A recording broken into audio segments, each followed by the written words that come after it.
Hello and welcome to the Ice Guys, brought to you by the Hockey Podcast Network. This is the show that takes you into the world of the National Hockey League. Every game, every day, from a sports betting perspective. With pro handicappers Alex B. Smith and veteran sports writer Jimmy Murphy. And now, here's your host, Ian Cameron. Welcome to the Ice Guys, presented by the Hockey Podcast Network. Friday, December the 10th, Ian Cameron, Alex B. Smith, Jimmy Murphy momentarily ready to break down the Friday NHL card. A little bit bigger card for a Friday. 7 games on tap tonight in NHL action. Looking forward to bringing them to you, including another renewal of the Ovechkin-Crosby Pittsburgh-Washington rivalry, which is an ESPN Plus exclusive game. So make sure you're aware of that tonight. So looking forward to breaking that down. Before we get to tonight's card, look back at last night in rapid fire fashion. Tampa Bay 5-3 over Toronto. Last night, both teams missing some key personnel. The Lightning, though, finding a way. Very sloppy game from the Leafs. Turnovers really, which have been, they've done a good job cleaning those up, not turning the puck over in bad areas. That bit them big time last night against the Lightning. A lot of their goals were off Leaf turnovers, and Tampa Bay gets the 5-3 win. Alex and I both like the over in that game, so that was a good result there. We saw it Chicago, 2-0 shutout over Montreal. Props to Jimmy. Not only said Chicago would win, I liked Chicago, Alex did as well, but also saying that Marc-Andre Fleury back home in his home province would get the shutout, and that the final score would be 2-0. One of those times we should have said maybe bet that correct score, exact score prop, 2-0. The one I missed betting when I said 4-1 Dallas earlier this week against Arizona. But great call by Jimmy on that. And Alex, I'll let you talk about this one here as a Blackhawks fan. Chicago, very solid, sturdy defensive effort, and Marc-Andre Fleury, terrific in net. Yeah, just a wonderful performance by him. His 69th shutout of his career, 500th career win, only the third goaltender in NHL history to do that. And he said props to Jimmy. If you had, a lot of these books want to hype up these same game parlays. If you had hit Hawks and the under and the Fleury to get the shutout with a correct score 2-0, I have no idea what that would have cashed, but probably somewhere in the high 5 figures. So that would have been nice to have locked in. It would have been a great Christmas for everybody if you were betting that one. But just a fine game, and like I said, they're getting it done with defense. This is it's been a long time since we say, oh, the Hawks win a game 2-0. If you see a 2-0 score involved with the Hawks, chances are it's a loss because the offense didn't get rolling. But so that's a nice change of pace to see. I still would like to see more offense, a little more consistency on the power play. But if you're getting that great goaltending from Fleury, he, like you said, he's at the top of his game. He gives you a chance to win every single night he's between the pipes. So you can't ask for more than that. All right, Anaheim-Columbus. Anaheim, a 2-1 shootout win. They keep winning. Columbus keeps losing, and that nice start for Columbus has kind of fallen off here the last few weeks. They've definitely had their issues, mostly defensively, but last night now they play better defensively, and now they couldn't score. They couldn't beat John Gibson in net. So that's the frustration for Columbus. They've been really having a tough time in their own end. They finally play better now they defensively, and then they can't score. And that's what happened against Anaheim. Nashville, 4-3 win over the Islanders. Let's give Andrew some credit. He was against all of us with Nashville saying, let's see the Islanders beat a good team first. Let's not get too excited that they beat the Ottawa Senators to snap that losing streak. And sure enough, Nashville gets the 4-3 win. But disappointing because the Islanders, 3-2 leads in the third period with the Islanders. You usually feel pretty good about their ability to close it down, lock it down defensively with a lead. That did not happen last night. St. Louis, 6-2 over Detroit. The overcash, Detroit did not. Very poor effort defensively from them. Not the greatest game from the goaltending either. Carolina, 2-1 against Calgary. We're kind of worried about Calgary off the road trip, and they finally lose in a spot like that. First home game off a road trip as Carolina beats them 2-1 in overtime. Boston, could give them credit, gutting out a 3-2 win on the second of back-to-back on the road against Edmonton. Great performance by Allmark. Timely goal scoring from the Bruins, and all of a sudden, you never would think, boy, Edmonton, what's wrong with their offense? That's where we're at right now. These last few games with the Oilers, they only scored 1 against LA. They only scored 1 against Minnesota. Held to just 2 goals last night, and one of them came on the power play. So, 5-on-5 offense has done the old Mike Yeo job. It's dried up lately for the Edmonton Oilers. So, some concerns with all of a sudden the talent. And look, Draisaitl gets one of the goals last night for the Edmonton Oilers. In fact, gets both of them. And where's the second? Where's that third and fourth line offense? Where's anybody other than McDavid, Draisaitl, and Hyman scoring for this team right now? You're not seeing it. for Edmonton. So some concerns there about where that depth is forward-wise for Edmonton at the moment. Winnipeg, a nice, clean, workmanlike shutout win on the road against Seattle, 3-0 last night. Very good performance by Hellebuck. Just a good, solid road win after not being thrilled with their performance, losing to Carolina the game before that. How about the Kings? 4-0 over the Dallas Stars. No bounce back for the Stars.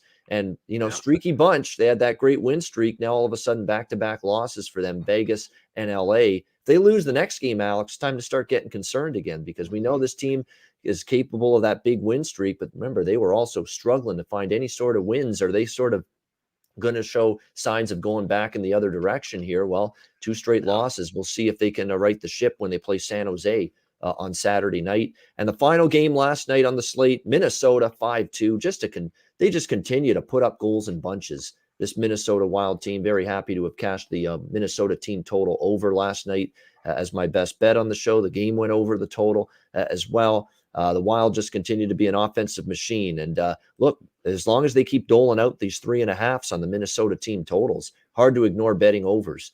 They've been getting to 4 goals or more routinely of late. Last night, it was Joel Eriksson-Ek that got things. Fiala scored, Eriksson-Ek, Greenway on the power play. It was a balanced effort from them offensively last night for the Wild. Now, 2 of those goals empty netters, but still, nevertheless, 5-2 win for the Minnesota Wild, and playing great hockey. And like Alex said yesterday, they're starting to win on the road. They've got the offense that's gone with them on the road now. They've taken their goal-scoring punch with them from XL Energy Center to their road games lately. So lots to like. And Terry Edelman in our chat is reveling in the Minnesota Wild being number 1 in the NHL right now in the standings. Certainly it's still tight there, but nevertheless, Minnesota full marks for playing like what they are right now, which is one of the best teams in the NHL here as of December the 10th. Alex, any other thoughts from you on the games we saw last night? Yeah, well, I mean, I said the Wild, they just keep on rolling. It was unfortunate they couldn't get that second goal in the first period to cash that over, but they had plenty of chances throughout the game. Like I said, they ended up winning at 5-2. So kudos to them getting the job done out west, something they've done in the last couple of years. And I think that's really the mark of any team in the Central, going back to the regular standard setup.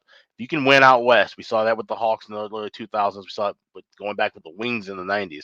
You can win those games out west, those West Coast road trips. Those points really kind of help you float along moving forward in that division. So that's really something to kind of keep a note of. That Calgary and Carolina game, I wish I had made that my best bet for that draw. That cashed that at plus 300. That was really nice to kind of save the night for me because I had a couple of other losers. Anaheim and Columbus, great start, 1-1. Like they could have been 2-1 at the end of that first period. Ends up being 2-1 for the final.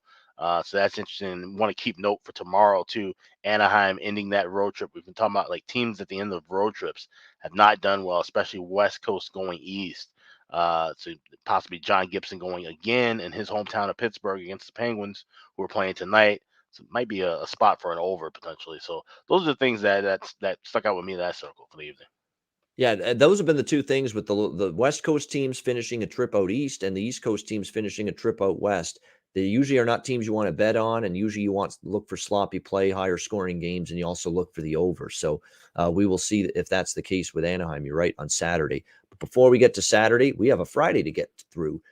7 games. We'll start with the Pittsburgh Penguins and the Washington Capitals. We've got Washington minus 140 to minus 145, home favorites, 5.5 the total in this game. Really a lot to dissect here in this game, because for Pittsburgh, this is the end of their road trip, which is a weird one because it started out west. They played those slew of games on the West Coast. The Penguins on this road trip: Calgary, Edmonton, Vancouver, and Seattle. And now they're back all the way to the east. Now they have had 3 days off since the game against Seattle. That's significant. That's a positive for the Pittsburgh Penguins for sure. But they have this one stopover in Washington, and then they're back home tomorrow night hosting the Anaheim Ducks. How fresh are they going to be? Given that situation, that remains to be seen. They have won the last 2 games of that road trip against Vancouver. That's essentially the game that sent Travis Green out the door. And then the Seattle win 6-1 as well in the last 2 games. Washington, though, back-to-back wins for them against Anaheim and Columbus. We'll see how they fare here in this game against the Penguins. It's always a great rivalry. You look at recent head-to-head form. The over is actually 5-2 in the last 7 meetings. In Washington, 10-3 overall. I'm going to gravitate to the over here at 5.5 because that's the number we're getting. That's what I'm going to look for in this game. I actually lean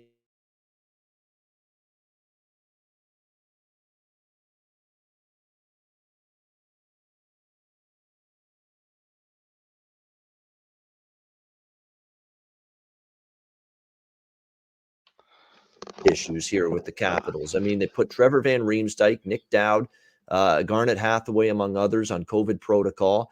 Evgeny Kuznetsov's banged up a little bit, although it looks like he's going to play, and that's significant for Washington because of just the role he plays on this team, centering the top line between Tom Wilson and Alex Ovechkin. It looks like Carl Hagelin for the Capitals as well is going to play, even though he's been battling an illness, and that's also significant because he's also a top 6 forward with Eller and Sheary right now on that second line for the Capitals. So it does look like they're going to have 2 of their more prominent forwards back. But the thing with the guys that are out, Van Riemsdyk, a defenseman, that's going to hurt you at the back end a little bit. Nick Dowd's a 2-way forward. He's very good away from the puck. If he doesn't play, and it doesn't look like he's going to, that kind of hurts you a little bit defensively. You got Pittsburgh at the tail end of this long road trip, which is usually a little bit of a bet against spot and a little bit of an over spot.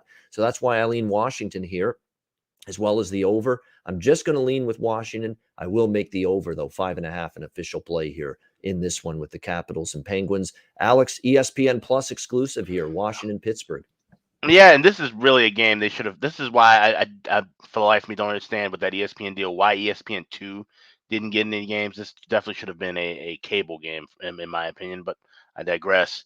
It's still going to be a fun one to watch on ESPN Plus, and obviously, like I said, it's always a great rivalry. Ovechkin and Crosby, Washington and Pittsburgh. 2 teams just don't like each other flat out, and 2 teams that I thought would be kind of trending downward this year. They're actually, playing, well, especially Washington, playing really good hockey. The over, like you said, has been the narrative of this matchup for quite a while now. It's 13 games, 10 of them going over. But you got 2 really good goalies right now in Samsonov and Jari. I might look at the first period over, which I played that already, minus $1.25. But I might try to look in cash, especially if we see that be a 1-1 game and it's really tight. I might jump in and grab a live under at 6.5 or 6. Because I feel like things could really steady down. These 2 goalies, like I said, have been playing well. They know these teams and know the tendencies. I don't think it's going to be that just crazy back and forth pace unless it jumps out like that early. But I think we might see some scoring, and then we could see that kind of taper down, make adjustments in the second period. So that's something I'll have circled. But I already played the first period over 1.5 minus $1.25. All right, first period over for Alex. And of course, the big injury for Pittsburgh is Jake Gensel. Poor guy. He's had so many different injuries in the last couple seasons, upper body injury, and there's no estimated time frame for his return. And that's unfortunate for the Pittsburgh Penguins, and it's definitely going to shake things up in terms of their top 6. Looks like Mike Sullivan's going to go with Crosby in between Kapanen and Evan Rodriguez tonight on the top line. Carter with Zucker and Heinen on the second line. So it definitely, you're going to have other guys step up here offensively for the Pittsburgh Penguins, as obviously the loss of Gensel is significant here. And it does look like, from a Washington standpoint, that we are going to see, as I mentioned, Hagelin and Kuznetsov. Those were the 2 guys that we were concerned about, but looks like both of them going to play tonight. New York Rangers and Buffalo Sabres. We've got the Rangers minus 185, road favorites, 6 the total in this one. Definitely you would think a bounce back situation for the Rangers. I always like these kind of spots.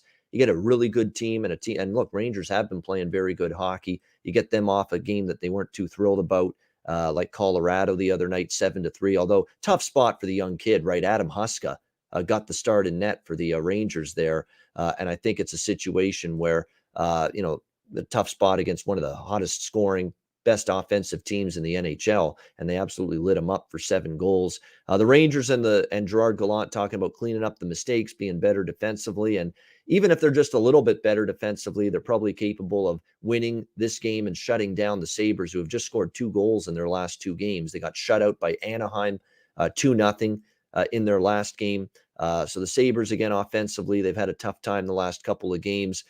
You look at the series history here, the Rangers have won 5 of the last 6 head-to-head meetings against the Sabres.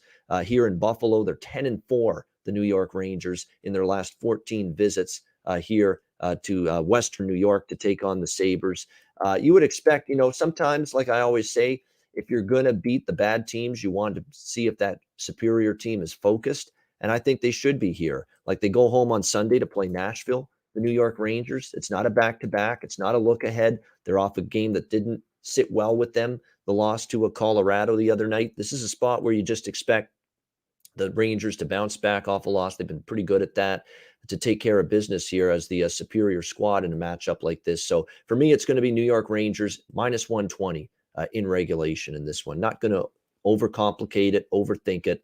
I think the Rangers get it done, and we'll take them in regulation at the better price, minus 120. Alex, Rangers and Sabres. Yeah, we're still waiting for them to ring that bell for Mr. Aaron Dell to be in that. That's not going to be the case tonight. And it seems like he is still the backup, though, because Malcolm Subban apparently suffered an injury after that one horrific start he had. So they can't quite find another goalie up there in Buffalo. But Ukko-Pekka Luukkonen will start.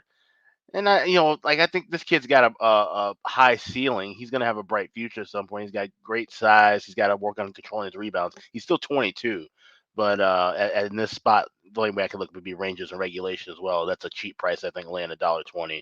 That could really easily be $1.40, and I wouldn't be shocked if it does keep climbing the closer we get the puck drop. So grab that now rather than later. I go blue shirts minus $1.20. Get it done within 60 minutes. Yeah, exactly. It seems like the right way to go here in this one. Rangers to bounce back after the Colorado loss. Yes, Ukko-Pekka Luukkonen confirmed in net. Georgiev should be the guy in net for the Rangers. And, to be honest with you, he's played in short sample size since Shesterkin got injured. He's played better than I thought, Alexander Georgiev. And look, he's playing Buffalo here. So it's a chance for him to, get settled in, have a good, solid game, help your team to victory. Would a Huska versus Dell matchup be lined at 7.5 for the total? Like that seems. Oh, you're muted. Yeah, I think it won't. I definitely will say that it won't be that high, but you think maybe it should be with those two guys. Dell can't stop much of anything. That would probably be the first, of all the sevens we've seen in the last few years, they were all plus money to the over. That would probably be a 7 where you'd have to lay 15. Yeah, which is crazy. Yeah, Georgiev's not bad. He's just maddeningly inconsistent at times, and he'll have some bad games. He'll have some good games, though, and hopefully this is a good game for him tonight. Certainly an opponent that you think he can handle here in terms of the offensive side of things. So, Rangers in regulation for both Alex and I in this game. All right, Nashville, New Jersey. By the way, it's been an under series history, which is why I'm not betting another Buffalo over. There's actually been more unders than overs. And I think each of the last 4 meetings have been exactly 5 goals between the Rangers and the Sabres. So no over for me in this game. Nashville and New Jersey. We've got even money here, both sides. 6 the total, shaded to the under here in this game. Nashville is going to, I'm at the point now with Nashville, Alex, where unless I have a damn good reason to bet a side in their game, I'm going to stay off their games. They're just very, very tough to read, tough to gauge. Once in a while, I bet on them. They don't get it done for me. And then the time you bet against them, look what they do last night. They erase a 3-2 third period deficit against the Islanders, and they end up winning 4-3 in that game. I will say this, though. I am interested in the over in this game a little bit at 6. Look at Nashville all of a sudden, 7-1 in their last 8 games to the over. In terms of back-to-back situation, over is 5-0-1 in the last 6 on the second of a back-to-back for the Predators going into this game. Now, I would have liked the over more if they had flip-flopped the goalies. They had Riddick tonight instead of last night. So you're going to see probably UC Saros for the Nashville Predators in goal tonight. We'll see for that. But nevertheless, Nashville's been trending over, although we may not, I should say, see Saros because he's still dealing with the illness that kept him out last night. And we don't know if he will be available just yet for tonight. So there is a potential it's Riddick on a back-to-back, or it could be the youngster Connor Ingram for the Nashville Predators tonight. So keep an eye on that. But regardless, Nashville's suddenly trending over. Why is that? Tolvanen's been scoring. Duchesne's had a little bit of a bounce back offensive season. Ryan Johansson has even shown signs of life offensively lately for the Nashville Predators. And you look at them from a goal scoring standpoint, Alex, 4 against Montreal, 5 against Detroit, 4 against what we think of as a team that wants to play good, structured, sound defense. And Nashville puts up 4 still. against the Islanders last night. So team trending over. We know we don't really trust jerseys defensively from one game to the next. I know they shut out Philadelphia, but is that saying a whole lot? We weren't that surprised that in a game after they gave up 7 to Colorado, they'd try to dumb it down Philadelphia at the expense of their offense. And that's exactly what happened in the loss to the Devils. So the over is definitely something I'll be looking to bet, maybe just a small bet, but nevertheless, ride the Nashville trends to the over, and New Jersey certainly still has their suspect ways offensively, and series history has trended that way as well over the total, 4-1 in the last 5 meetings. So Predators Devils over is the way I would go here. Alex, your thoughts on Nashville, New Jersey? Yeah, I wouldn't talk anybody out of that. I like this side here with the Devils. This is an interesting quote from Nico Hischier. He was speaking with beat reporter Amanda Stein. Says, "We got our asses kicked in the last game against Nashville." But he says, "We're in our barn now." He says Nashville wants to go into their locker room. He says he wants Nashville to go into their locker room and be like, "Wow, that's a different team we're facing out there compared to the last meeting." So you don't get those quotes that often for two teams that are in different conferences and really have no kind of any ill will toward each other standings wise or history wise. So they're just saying, hey, we're at home, it's a Friday night, let's take care of business against a team we know we can beat. We didn't show up last time, let's make good on it. So at $1.10 here, I'm going to roll with New Jersey. All right, definitely a scheduling edge for them as well. Back-to-back for Nashville. New Jersey played on Wednesday against Philly. So there's definitely a little bit of a situational advantage, scheduling advantage for them going into this game tonight. Of course, we haven't seen a whole lot of Connor Ingram this year. He had actually had a pretty solid start against Minnesota in his one start. In his second start against Edmonton, not so good. 4 goals allowed in that game, 3.03 goals against, 906 save percentage. So if it is Ingram tonight, they're decent numbers. They're not great by any stretch of the imagination. So Alex liking the Devils here, and I'm going to look toward over the total in this game. All right, Detroit, Colorado. We've got Colorado minus 360, home favorites, 6.5 the total in this game. And I'm not surprised now that we're starting to see Colorado lined around 6.5. I mean, to say that this offense is feeling it right now would be a massive understatement. I mean, the Avalanche are just lighting the lamp ad nauseum. This stretch of play for them, I'll just rhyme off their last 10 games. They're 7-3 during this span.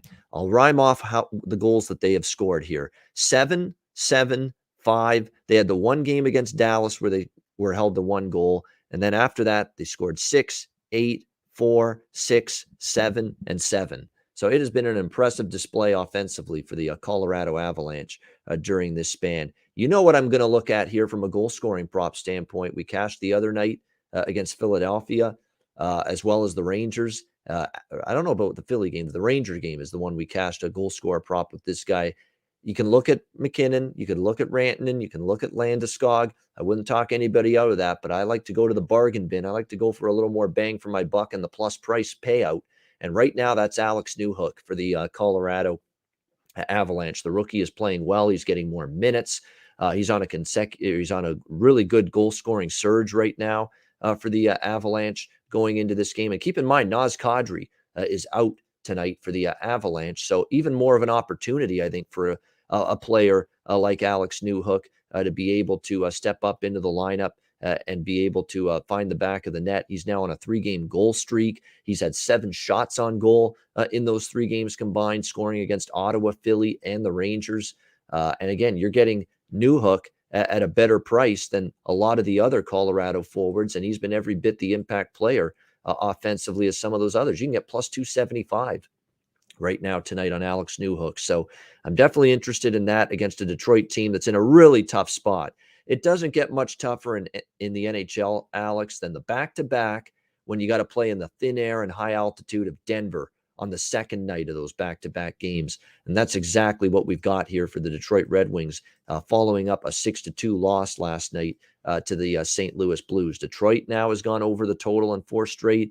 Some of those overs because they've scored. Last night, it was because they gave up 6 to St. Louis. Probably doesn't bode well for them in their defense here tonight against Colorado. They're 0-6 against Colorado in the last 6 meetings.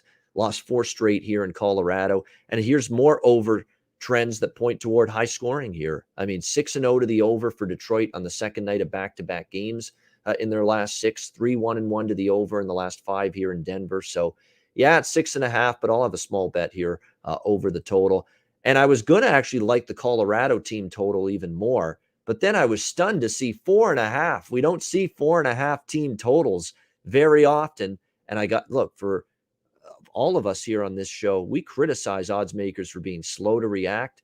We have to give them some props for a change when they actually do react properly. And that's the right number for Colorado right now. It's the right number to have 4.5 based on the goals they're scoring, based on the situation for Detroit. Just gave up 6 last night to St. Louis, and now they're playing back-to-back on the road here in Colorado. So props to them. I'm not going to bet the 4.5, but a 3.5 I absolutely would have. But props to them for adjusting upward on this Colorado team total, because it's probably the right thing to do. Alex, what do you think here? Red Wings and Avs. Yeah, you make a great point about that. I'm looking at this game and I look at these numbers, and there's nothing that I really like of value because it's just juicing everything to the gills with this Colorado team, but especially moving that number to, like I said, the 4.5.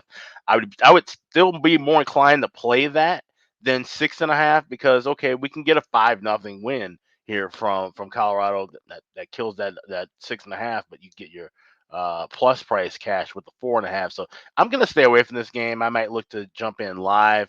Maybe Detroit plays with a little pace early, and then we can get some spots, some next to goal score props for Colorado. Colorado should win this game quite handily, as the numbers would indicate. But I don't know what methodology they're going to use. Are they going to just blow them out the water like they did with the Rangers the other night, or are they going to kind of play it slow and maybe this ends up being a 3-0, 4-1 kind of game?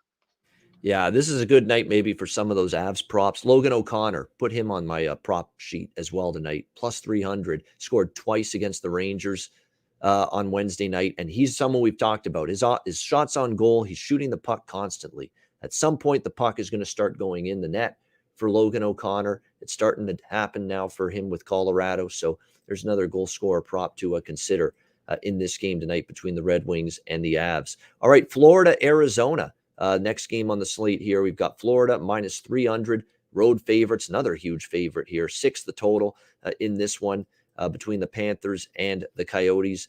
Florida coming off an overtime loss against St. Louis, 4-3 the other night. And of course, they beat St. Louis before that at home in a shootout. So back-to-back games that went beyond regulation for the Panthers against St. Louis. Arizona now has lost 3 in a row since that game that pretty much Karel Vejmelka stole against the Winnipeg Jets. They've lost 3 games since then, 5-2 to Minnesota, 7-1 to Vegas, 4-1 to Dallas. You look at Florida here. I'm not going to overcomplicate this. For me, Florida, I'm going to go team total over 3.5 here with the Panthers. You got to lay some juice here. This could have been 4.5, to be honest with you, but it's 3.5 at minus 145. I don't want to trust Arizona to score for me. That's always the concern when I'm like, I lean to the full game over, but you look at Arizona, Alex, 1, 2, 1, 1. That's their goal scoring output in the last 4 games. And for that reason, I can't always bank on Arizona helping me out with a full game over every single night. I would just rather rely on Florida to do the bulk of the scoring, bulk of the offensive load for me tonight in this game, and a bounce back spot too for Florida after losing the other night against the St. Louis Blues in that game. Now they do have Colorado on deck Sunday. So the one concern is, you got one eye looking forward to a big interconference matchup, if you will, on Sunday night against the red hot Avs, perhaps. But you look at it, this is just such a weak Arizona team. Florida has been, for the most part, very reliable off losses this year for the most part. And I think I'm going to look toward counting on them here. And again, we're not asking them to win the game or win by 2 goals or 3 goals. No money line, no regulation line, no puck line bet for me here. This is just score 4 goals. You should be able to do that because we've seen Arizona definitely give up goals in bunches their last few. So Panthers team total for me over 3.5. Alex, Florida, Arizona. So here's one interesting thing that I've noticed, and I talked about this on another show with Florida, is that a lot of times they end up being down, giving up the first goal early in the period. So this might be a spot. It didn't cash in for me the other night when I tried this, but this might be one of those spots where I look to maybe take Arizona to score first, where you can get a plus price with that. And then you can go back live and you can play, you feel if they're going to get a goal right back, you can get Florida to score next goal. You can also obviously get the adjusted, total team total over with better with Florida. And you can even go with Florida if depending on how the pace goes at a better adjusted price money line. That might take a 2-goal lead for Arizona, which I don't think that's going to happen right off the bat. But my point is, this is definitely built for in-game wagering kind of play. I don't like anything as far as what the numbers are showing right now. I do think Florida takes care of business. Like I said, Arizona is starting to regress back to their normal form, which is awful. So that's the way I'm going to be attacking this one. You look at Florida, 3.8 goals per game this year, and you've got Arizona dead last in the NHL at 1 point. It's pretty rough. You're looking at them at 1.76 goals per game this year, the Arizona Coyotes. So, again, 3.8, I think they got a chance. 4 goals is what we need. That's why I'm going to go with the team total here for the Florida Panthers in this one and see if they can get it done against the Coyotes. And then, of course, they got a big one, as I mentioned, with Colorado. How good is that game going to be? I'm actually kind of disappointed. I'm going to be at the Grey Cup on Sunday night for that reason. I'm not going to get to see Florida, Colorado, but I'll see the highlights. I won't be that upset. I'm going to have my blast at the Grey Cup. That's a once-in-a-lifetime thrill, and my team's in it. Yeah, no reservations at all about missing Florida, Colorado for the Grey Cup. That's for damn sure. All right. Before we get to our last 2 games, we'll mention DraftKings Sportsbook, great partners with the Ice Guys and the Hockey Podcast Network, an official sports betting partner of the NFL and the NHL.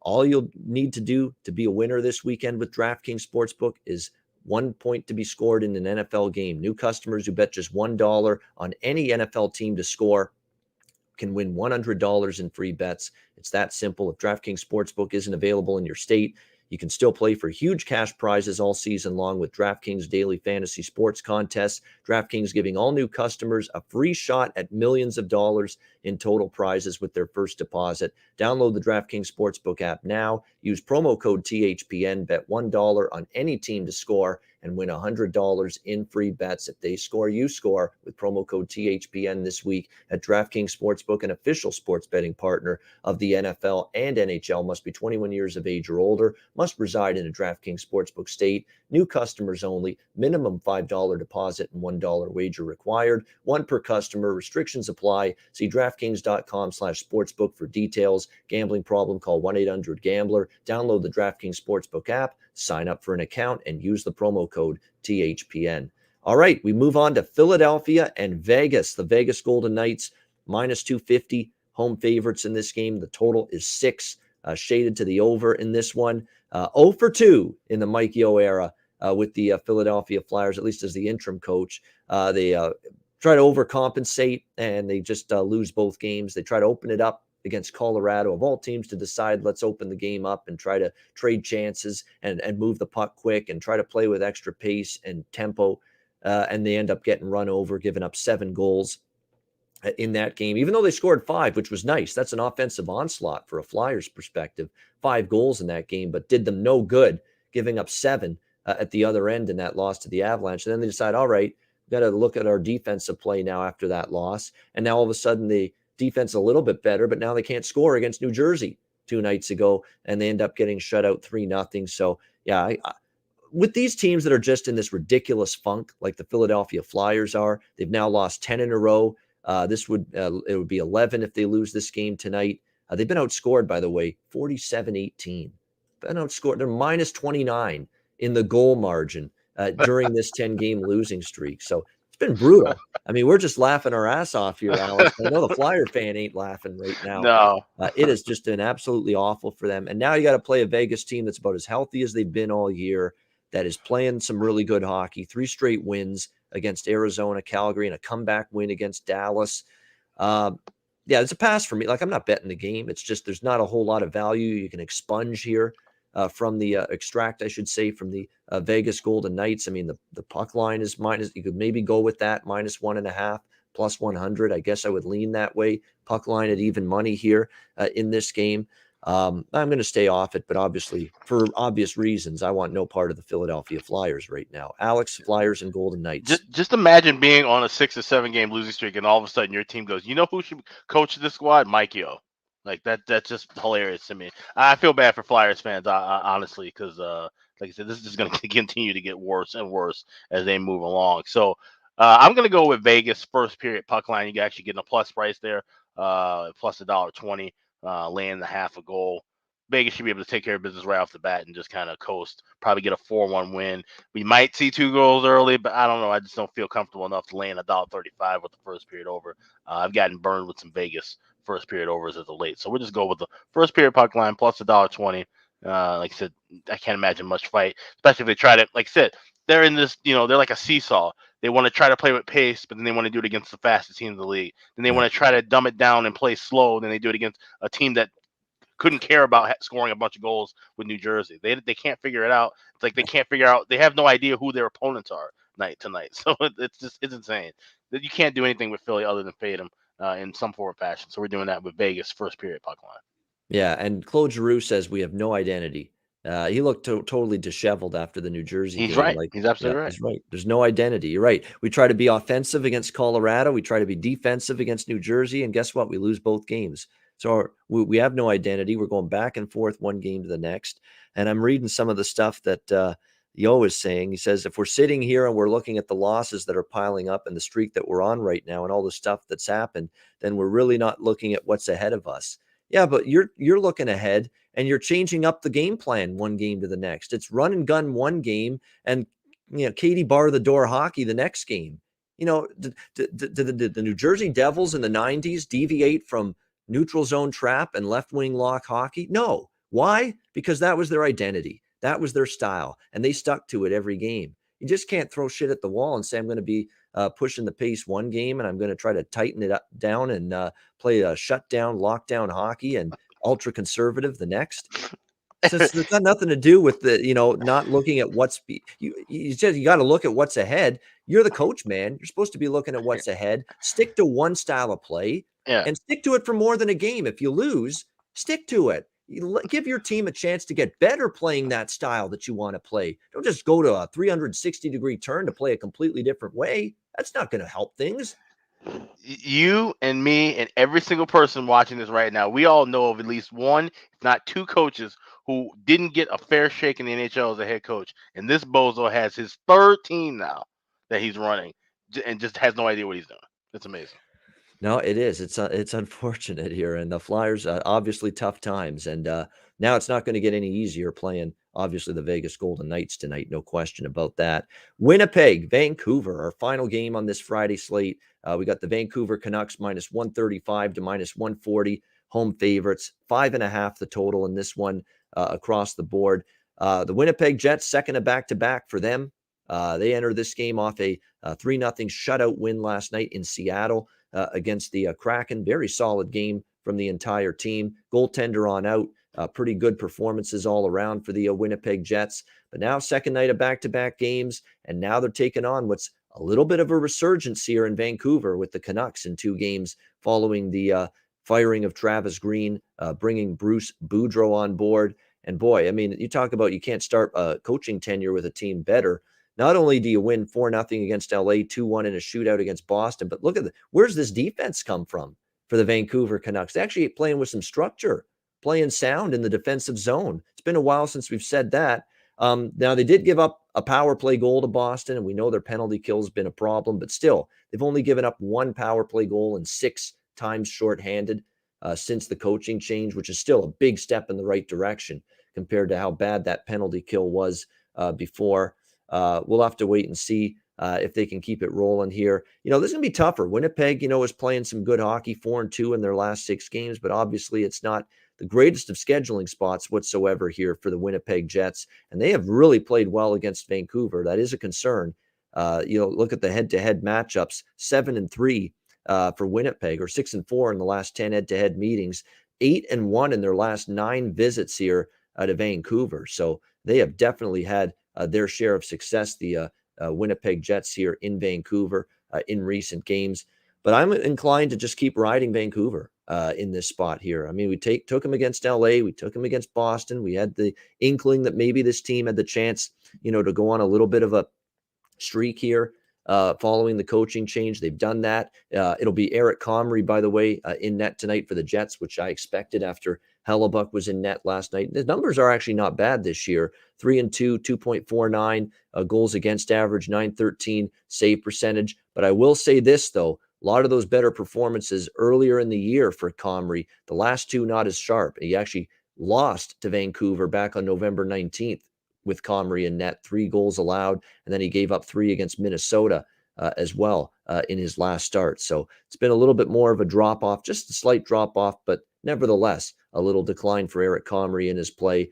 I'm going to ride Vancouver here, again, with Winnipeg on the second of back-to-back games. Not that they're not capable of getting the job done, but you look on the back-to-back this year, Winnipeg is only 1-2 on the second of back-to-back games this season, and they're 0-1 off a victory if they won the night before in the previous game. So I'm going to go Vancouver here, minus 135 in this one against Winnipeg. And I'm going to take the goal scorer prop that cashed for me again Wednesday night with the Vancouver Canucks. Bruce Boudreau imploring him to shoot, and he has not only been shooting the last 2 games, he's been scoring back-to-back games with a goal for Brock Besser since Bruce Boudreau took over, and we're going to roll with him one more time tonight at around plus 200 to plus 225. Brock Besser, Vancouver Canucks, to score a goal tonight. Alex, Jets and Canucks. This game feels kind of weird to me. Obviously, I understand the line move. Vancouver's 1-2 in a row with the coaching change. They've got some momentum building. You've got Winnipeg coming in on the second night of back-to-back, Comrie in net instead of Hellebuck, so that explains that move. I'm not trying to lay $1.40 with Vancouver right now. Okay, they've got 2 wins, but is this really going to turn into a thing where they're going to start a hot run? I'd rather see it without any money on that. So I'm actually going to go with the draw here. I found it plus 325. You can find it anywhere between 300 to 325. I think this could be one of those games where we kind of see pace kind of temper out a little bit. It could be a 2-2, 3-3 score after 60 minutes. So I'll take a shot here with the draw. All right, Alex liking the draw here between the Jets and the Canucks, and you can find that right now at around plus 300. And first period draw, which Chris Otto has just done great work all season long, tracking everything, period totals for every team, goal in first 10 minutes, streaks. He's also listed streaks for, draws, for first period puck lines, for first period, second period, third period totals, the teams that are on a streak in those categories. Just terrific work at PSU Auto. If you're not following Chris there, you should be. Chris notes that we have 9 straight first period draws in Vancouver Canuck games. So make sure you keep an eye on that going into the game tonight, that this Vancouver team's played a lot of, slower starts, especially now with Boudreau. I could see the first period draw being an even better bet. They're trying to play a little bit better defensively. We've seen that in the back-to-back games since Bruce took over behind the bench against the Kings and the Bruins. Really, gradually build as the game goes on, but make sure you're not giving up too much to the opponent early in the game. And as a result, you get a good chance of those games being tied after the first period. So definitely something to that with the Vancouver run in terms of first period draws heading into this game tonight as they host the Winnipeg Jets. All right, great stuff with Alex B. Smith. We thought Jimmy was going to be along, but maybe not the case. Again, he's been battling some health stuff this week, and we certainly hope for the best for Jimmy. It's been a tough week from him there, but he's our guy. We'll always have his back. And we thank everybody for joining us, as always, here on the Ice Guys. Make sure you hit the like button. As of right now, we have 113 live viewers. We want that thumbs up and the like button to match the number of viewers we have on this show. Yes. Hit that like button. It definitely helps us out. We appreciate it. And more than anything, you should hit the like button because nobody does 7 days a week NHL content and shows like with this here on the Ice Guys. Every single game, we got you covered right here on the Ice Guys. So we appreciate all you guys tuning in. And a reminder, we're back Saturday and Sunday. Sunday's the Grey Cup. We won't do a live show on Sunday, but we'll throw out something pre-recorded, and we'll also have maybe some plays posted on our Ice Guys Twitter on Sunday as well from all of us. But I'll make sure I throw out a brief. It might even just be, here, I like this, I like this, I like this, goodbye. It might even be something that short on Sunday. But I'll make sure I have a video thing of some kind for you guys on Sunday with the card. It'll be Grey Cup day for me. I was going to make that note, because of you and Andrew being at the Grey Cup on Sunday. So if you aren't following us on Twitter, the Ice Guys account at @_Ice Guys, definitely follow that because we will have the full card posted up for whatever we have for Sunday. It'll be on there. It'll be pinned and tagged. So I'll make sure to have that up and ready for everybody by the morning because I don't know if there's an early game on Sunday. I have to look at the schedule tonight and see. But yeah, definitely. I think it's definitely a situation where there's not many games on Sunday. The last 5 games on Sunday. So we'll be able to rattle off just a brief little pre-recorded, pre-packaged video for you, put it up on the YouTube channel and the Patreon page, and off we go. And we'll post our plays as well for Sunday on the Ice Guys Twitter account. But we will be here live tomorrow noon Eastern for the Saturday card, and it is a huge Saturday card tomorrow. Looking forward to it. We have a grand total of 12 games on deck for Saturday in NHL action, so we're definitely looking forward to that. We're looking forward to best bets too, and at least trying to cash some here on this Friday card. Best bet time. Alex, what do you like for best bet? I got their jersey sitting underneath my Christmas tree right now. Let's go with the Devils. Minus $1.10 is the best bet tonight. All right, New Jersey minus 110 against Nashville. Best bet for Alex B. Smith. Mine is going to be New York Rangers in regulation, minus 120 against Buffalo. I like the situation here. Rangers off the loss to Colorado. They'll clean it up defensively. Buffalo's offense has gone a little quiet the last two games. 2 goals against Carolina and Anaheim combined. Good bounce back situation. I know they're without Shesterkin still, and Georgiev can be a little touch and go in terms of his performance from in between the pipes, but I think this is a good spot for him to have a good game against a team that sometimes lately at least has had trouble in the last couple games finding the back of the net. So bounce back spot for the superior team. New York Rangers in regulation, minus 120 against Buffalo. That is going to be my best bet for this Friday NHL card. And that'll wrap up this edition of the Ice Guys. We thank everybody for tuning in. Hit the like on YouTube, hit the like button if you haven't done so already. A reminder, the Ice Guys is live 7 days a week, Monday to Friday, 2 p.m. Eastern, Saturday and Sunday, noon Eastern. If you can't watch the show live,